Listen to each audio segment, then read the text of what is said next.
যে আমরা যেই পৃথিবী নামক গ্রহের মধ্যে বসবাস করছি, এখান থেকে যদি আমরা মহাশূন্যের দিকে যাত্রা করি, তাহলে ধীরে ধীরে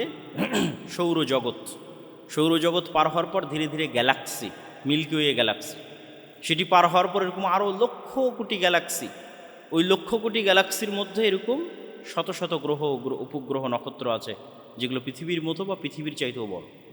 এবং বিজ্ঞানীদের আবিষ্কার অনুযায়ী তারাও জানে না যে মহাশূন্যের কত পার্সেন্ট তারা আবিষ্কার করতে পেরেছে, বাকি সব ডার্ক, অন্ধকার, তাদের আবিষ্কারের বাইরে। সুতরাং সময় বিষয়টি আমাদের সাথে অত্যন্ত আপেক্ষিক। এটির সাথে আপনি কখনোই আল্লাহ সুবহানাহু ওয়া তাআলার সত্তা এবং ইসলামের অন্যান্য যে গায়েব বা অদৃশ্যের যে খবরগুলো আছে সেগুলোকে সম্পৃক্ত করতে পারেন না। আল্লাহ সুবহানাহু ওয়া তাআলা একটা টাইম, আল্লাহ সুবহানাহু ওয়া তাআলার একটা সৃষ্টি, সময় আল্লাহর একটা সৃষ্টি। আল্লাহ এটিকে সৃষ্টি করে ছেড়ে দিয়েছেন, এটি এক সময় শেষ হয়ে যাবে। এটি যে সময় শেষ হয়ে যাবে তখন কিয়ামত হবে, এবং কিয়ামতের পরের যে সময় হবে সেই সময় আমাদের এই সময়ের 50,000 বছরের মতো একটা দিন হতে পারে।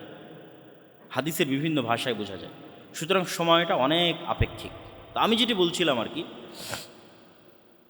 যে আমরা বসবাস করি সময়ের মধ্যে, অতএব আমাদের জীবনের অপর নাম আসলে সময়।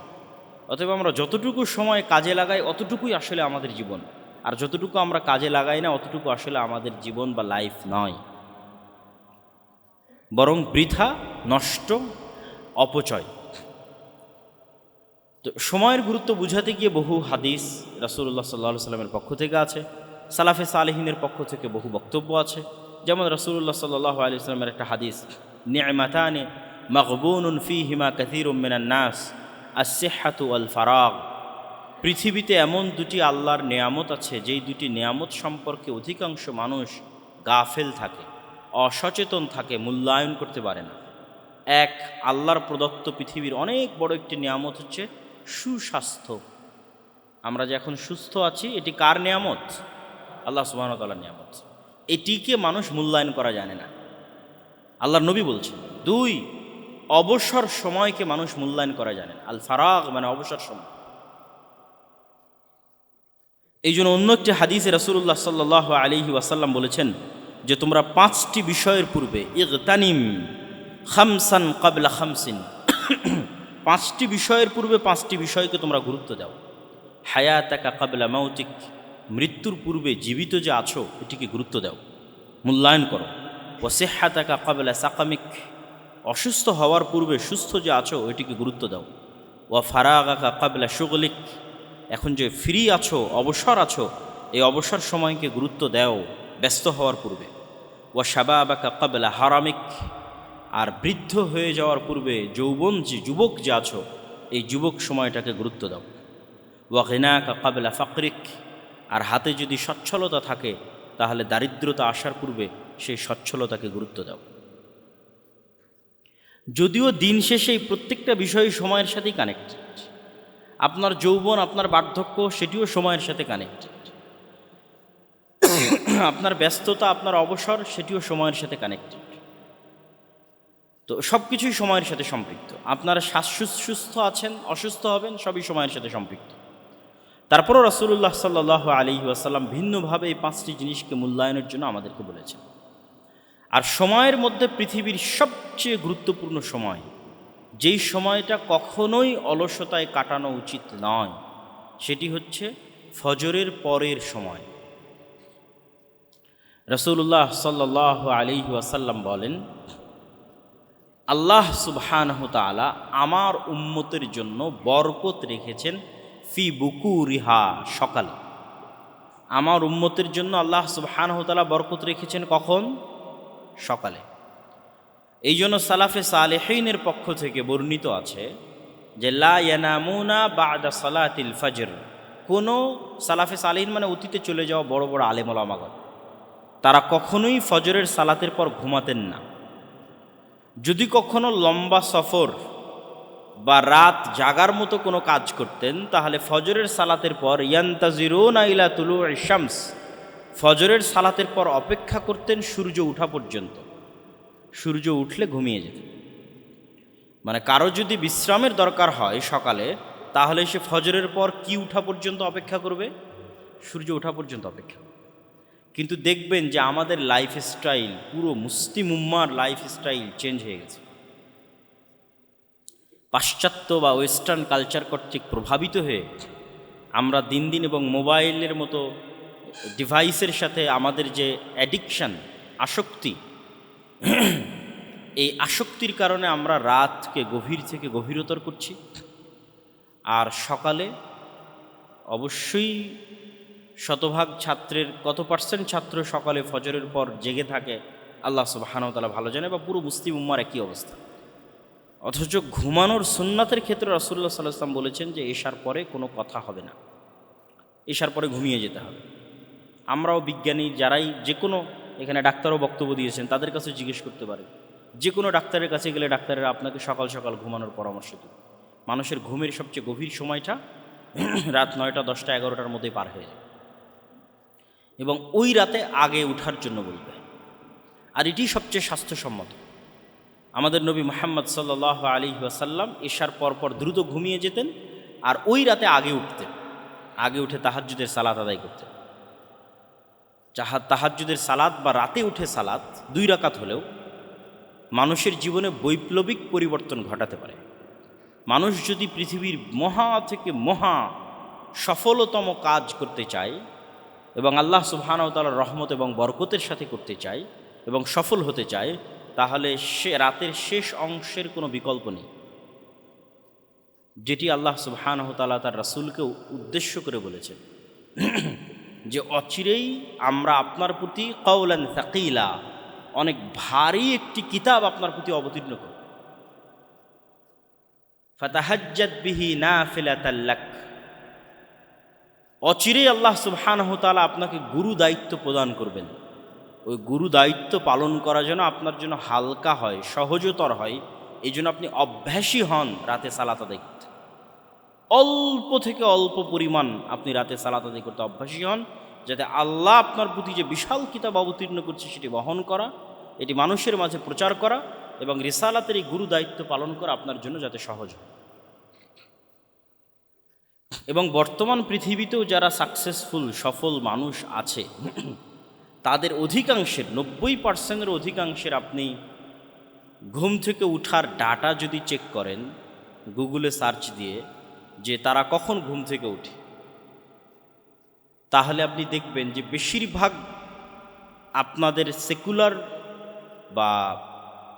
সেকুলার দৃষ্টিভঙ্গি অনুযায়ী যাদেরকে আমরা সাকসেসফুল মনে করছি, ইসলামিক পয়েন্ট অফ ভিউ থেকে নয়, সেকুলার পয়েন্ট অফ ভিউ থেকে যাদেরকে সাকসেসফুল মনে করছি দুনিয়াবী জীবনে, তারাও তাদের রুটিনে সকালে উঠাকে গুরুত্ব দেয়। তারা সালাত আদায় করুক অথবা না করুক, ভোর 5টা, ভোর 6টা, যে যত দ্রুত সম্ভব উঠার চেষ্টা করে। আর অস্ট্রেলিয়াতে এটা সম্পূর্ণ জাতিগত কালচার, যে অস্ট্রেলিয়ানরা জাতিগতভাবে দ্রুত ঘুমাতে যায়, জাতিগতভাবে দ্রুত সকালে উঠে। আপনি যে কোনো অস্ট্রেলিয়ার প্রবাসীকে আমার এই কথা কল দিয়ে, ফোন দিয়ে জিজ্ঞেস করে যাচাই করতে পারে যে অস্ট্রেলিয়ানরা জাতিগতভাবে দ্রুত ঘুমাবে, 10টা 11টার মধ্যে ঘুমিয়ে যাবে, আর সকাল 4টা 5টা 6টার মধ্যে উঠবে। সম্মানিত উপস্থিতি, তো আমাদের প্রোডাক্টিভিটি, আমাদের ইয়াং জেনারেশনের প্রোডাক্টিভিটি নষ্ট হচ্ছে কেন? সময়কে সঠিকভাবে কাজে লাগাতে না পারার কারণে। আর এই প্রোডাক্টিভিটি নষ্ট হওয়ার ফলে, যেমন রাসূলুল্লাহ সাল্লাল্লাহু আলাইহি ওয়াসাল্লামের যে হাদিসগুলো, ফজরের সালাত কেন্দ্রিক যে হাদিসগুলো আছে, সেই হাদিসগুলো যদি পড়েন, তাহলে আপনি প্রোডাক্টিভিটির একটা কিছু হলেও আলামত সেই হাদিসগুলোতে পাবেন। যে ব্যক্তি ফজরে উঠলো না, ঘুমিয়ে থাকলো, বেশি দেরি করে উঠলো, তার সকাল হবে শয়তানের সাথে, এবং তার সকাল হবে শরীরে একটা ম্যাজ বা দুর্বল ভাব, আপনাদের আঞ্চলিক ভাষায় কি বলে, যে শরীরটা কোনো কাজের জন্য তখন অতটা প্রোডাক্টিভ থাকবে না, মন মানসিকতা কোনো কাজের জন্য প্রস্তুত থাকবে না, বরং সারাদিন একটা অলসতা কাজ করবে শরীরের মধ্যে, সারাদিন একটা ঘুম ঘুম ভাব কাজ করবে শরীরের মধ্যে, ফলত অটোমেটিক আপনার প্রোডাক্টিভিটি ডাউন হয়ে যাবে। কিন্তু আপনি যদি ফজরে উঠেন, অজু করেন, সালাত আদায় করেন, একটু ব্যায়াম করেন, এক্সারসাইজ করেন, একটু কোরআন তেলাওয়াত করেন, তাহলে আপনি পৃথিবীর যে পেশাতেই থাকেন, যে পেশায় থাকেন, as a student, as a teacher, businessman, যে কোনো পেশা, সেই পেশায় আপনি অবশ্যই অন্য আর 10 জন যারা আপনার প্রতিযোগী আছে তাদের চাইতে আপনি এগিয়ে থাকবেন, শতভাগ এগিয়ে থাকবেন। সে যদি কৃষক হয় তবুও অন্য কৃষকদের চাইতে এগিয়ে থাকবে যদি সে সকাল সকাল উঠে কাজ শুরু করে। এবং স্টুডেন্টরা তাদের লাইফে এটি পরীক্ষা করে দেখতে পারে যে যেই দিন আপনি ফজরকে কাজে লাগাবেন, সকালকে কাজে লাগাবেন, সেই দিন দেখবেন যে আপনার সারাদিনের সকল কাজ মনে হবে জোহরের আগেই শেষ হয়ে গেছে। বিশেষ করে ছুটির দিনগুলোতে যদি আপনি পরীক্ষা করে দেখেন যে আজকে অনেক কাজ হাতে নিয়ে আপনি বসেছেন পড়ার টেবিলে, দেখবেন ফজরের সময় বা ফজরের আগে উঠে বসেছেন, দেখবেন জোহর হতে হতে এত বেশি পরিমাণ আপনার পড়া হয়ে গেছে, এত বেশি পরিমাণ কাজ শেষ হয়ে গেছে, যেটি আপনি ভোর 10টায় বা 11টায় বা 9টা 10টায় উঠে শুরু করলে রাত 12টা 1টা পর্যন্ত করেও শেষ করতে পারতেন না, সেটি ওই দিন জোহরের আগেই শেষ হয়ে গেছে। এটি যে কেউ তার নিজ নিজ লাইফে পরীক্ষা করতে পারে। সম্মানিত উপস্থিতি, তাহলে আমাদের সময়ের গুরুত্ব শীর্ষক এই সংক্ষিপ্ত আলোচনার যে সামারি বা সারমর্ম যদি আমরা দাঁড় করাই, সেটি হচ্ছে আমাদের জীবনের অপর নাম সময়। প্রত্যেক মানুষ সময় নষ্ট করে, তবে তারাই সময় নষ্ট করে না যারা এই সময়কে কাজে লাগায়, এবং কিয়ামতের মাঠে কাজে লাগানো সৎ আমল যারা করবে ততটুকুই কাউন্ট হবে। সেটি 1 মাস 1 বছর 2 বছর হতে পারে। সুতরাং আমরা কতটুকু কাজে লাগাচ্ছি, আমাদের সময়কে কতটুকু প্রোডাক্টিভ ওয়েতে ইউজ করতেছি, সেটি আমাদের উপর আল্লাহ সুবহানাহু ওয়া তাআলার পক্ষ থেকে অনেক বড় একটি আমানত, জিম্মেদারি এবং দায়িত্ব। আমাদের বহু সালাফে সালেহিন সময়কে গুরুত্ব দিয়েছেন। গুরুত্ব দেওয়ার কারণে তারা সময়ে বরকত পেয়েছেন। সময়ের বরকত কিন্তু ভিন্ন জিনিস। যেমন ইমাম তবারি, একজনের নাম বলি, ইমাম তবারি রাহেমাহুল্লাহ, যার তাফসিরে তাবারি আছে, যার তারিখ আর তাবারি আছে, তার যত লিখিত গ্রন্থ আছে আপনি যদি এখন জমা করেন তো আপনার ব্রেন এটা ধরবে না, যে ব্রেন কাজ করবে না যে ওনার লাইফকে যদি আপনি ওনার বইয়ের পাতা অনুযায়ী ভাগ দেন, একদম জন্মের পর থেকে ধরেও যদি উনি যত পৃষ্ঠা লিখেছে অত পৃষ্ঠাকে ওনার লাইফের প্রতিটা দিন অনুযায়ী ভাগ দেন, তবুও দিনে যত পৃষ্ঠা পড়ে মানুষ সকল কাজ বাদ দিয়ে, খাওয়া দাওয়া নামাজ কালাম সব কিছু বাদ দিয়েও যদি লেখে তবুও লিখতে পারবে না।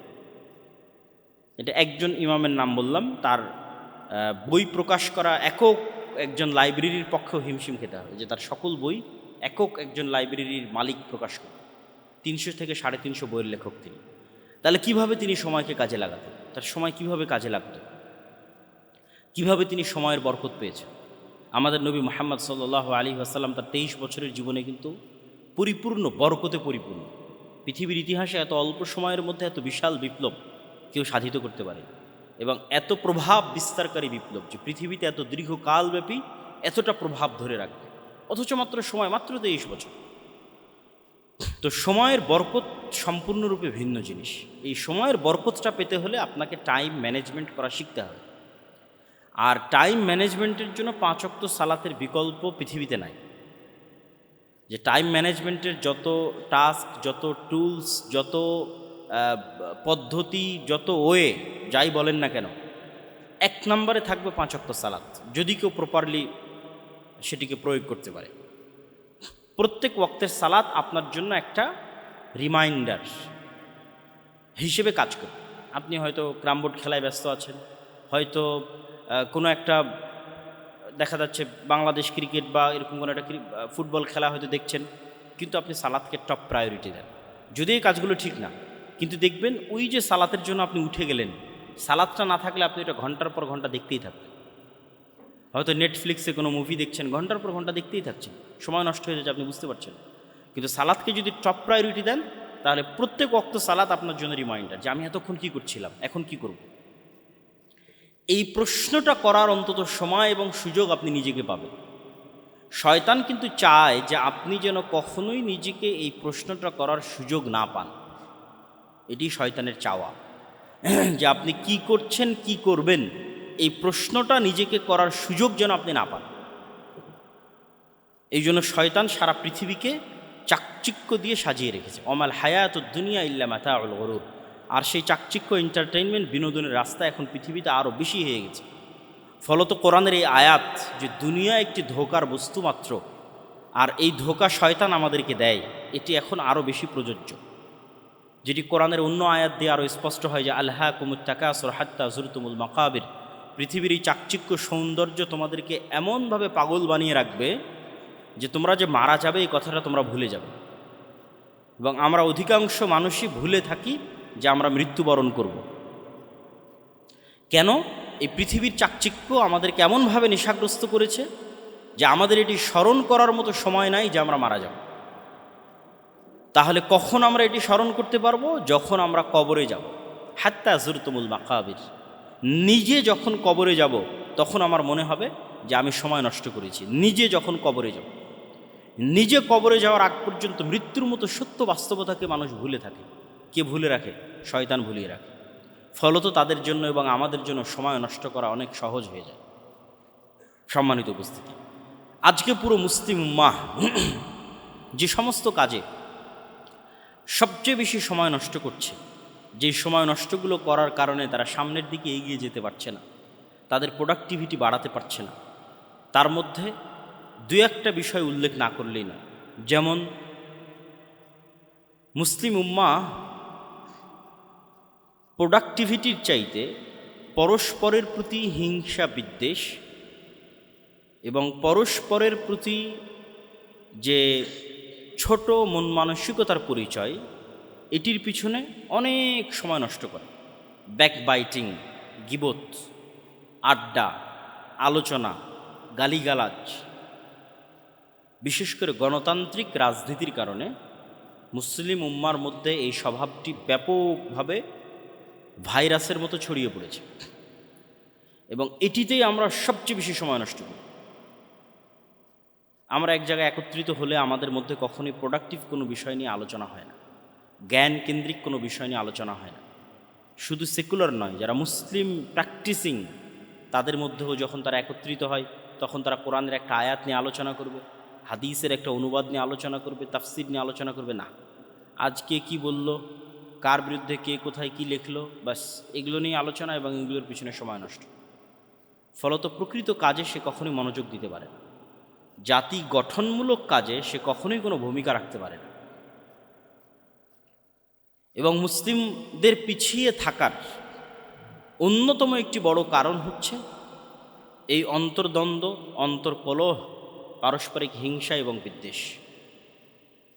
এটি থেকে আমাদের বেরিয়ে আসতে হবে এবং আমাদের মাথায় রাখতে হবে আমি যে কাজটা করছি এই কাজটা আমার কি উপকারী দিবে, আমার দেশ ও জাতির কি উপকারী দিবে, আমার উম্মাহ মুসলিম উম্মার কি উপকারী দিবে, দিন শেষে কি ভ্যালু অ্যাড করবে, আমার নিজস্ব পার্সোনাল ক্যারিয়ারে কি ভ্যালু অ্যাড করবে, অথবা আমার দেশ জাতি, আমার ইউনিভার্সিটি, আমার প্রতিষ্ঠান, আমার মুসলিম জাতির ক্যারিয়ারে কি ভ্যালু অ্যাড করবে আমার এই কাজটা।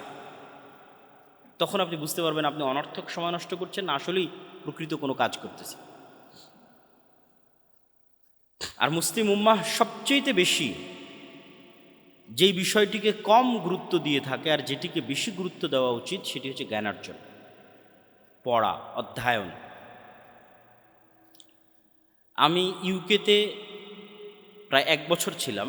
সেখানে যখনই যে কোনো দিন যে কোনো বাস, ট্রেন, পার্ক, যেখানেই যাই না কেন সেখানে কাউকে না কাউকে আপনি দেখবেন বই হাতে আছে এবং বই পড়তেছে।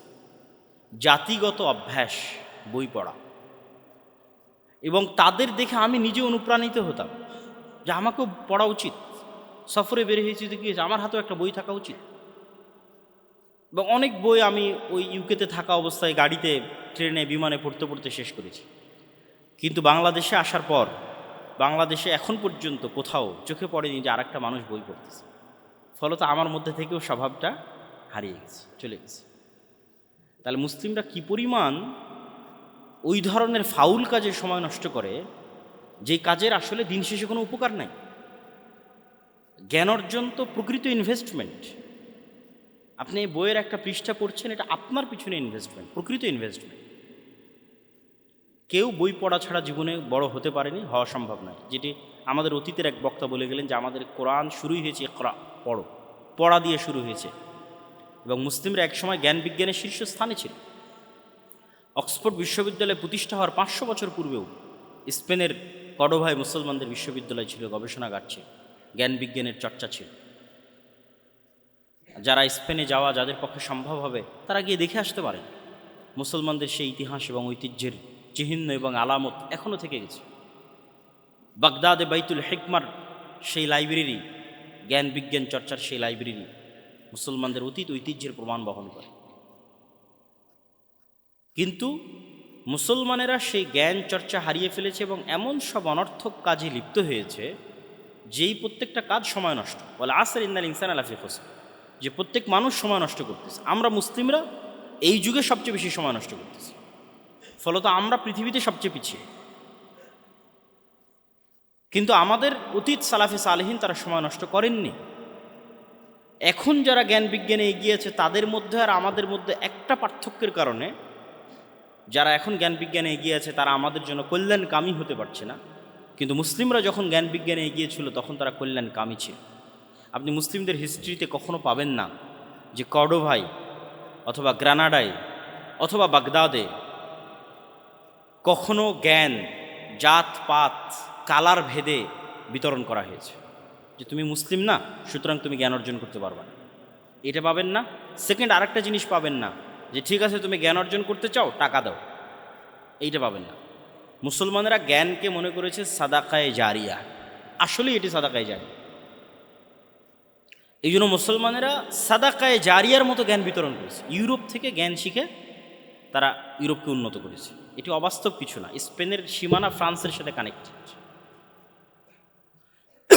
মুসলমানদের যে বিজয় অভিযান, সেই বিজয় অভিযান স্পেন এবং ফ্রান্সের মধ্যে সীমানা হিসেবে ব্যবহৃত হওয়া যে পাহাড়ের যে শ্রেণী আছে, পাহাড়ের যে পর্বতমালা আছে, সেই পর্যন্ত গিয়ে শেষ হয়ে গেছে।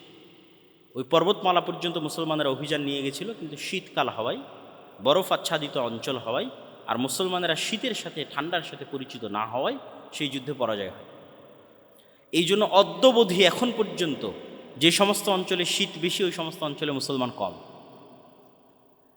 কেননা ইসলামের যেখানে উত্থান হয়েছে সেটি শীতপ্রবণ অঞ্চল ছিল না, গরম প্রবণ অঞ্চল।